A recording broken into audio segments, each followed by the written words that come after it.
For me personally, this is a terrific event. This group of riders, they're an amazing group. They've been training for 2 years. They weren't able to go last year because of COVID, so they stuck it out. They stuck with the program, and they've just been training for months and months.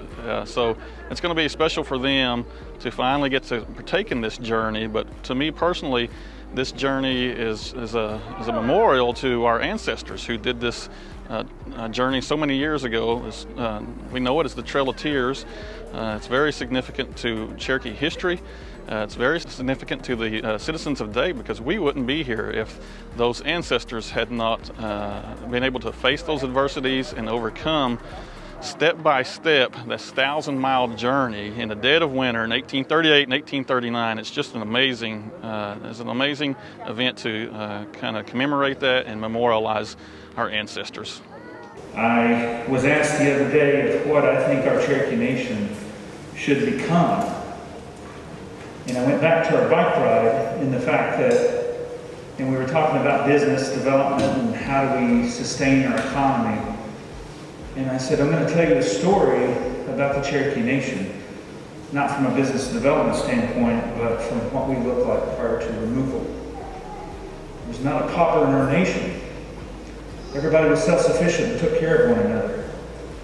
Our literacy rate in our language, with both written and verbal, was 90%.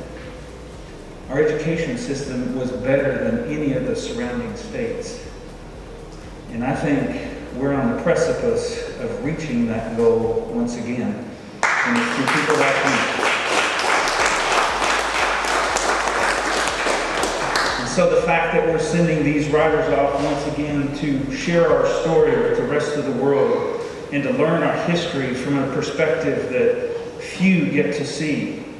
You are one of the elite, and we're trusting not only that you will understand our history and our culture and our traditions, but you will share it with the world and become the leaders of tomorrow. So thank you guys for being on this bike ride.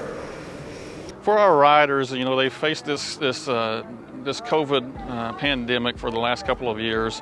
It was their own personal thing to overcome because they were meant to go last year and they weren't able to do it. So they've stuck with it, and they faced this adversity, and they're able to overcome this adversity and finally go on this journey. And it's not just about the bike ride to the riders. It's about realizing what our ancestors did for each one of us.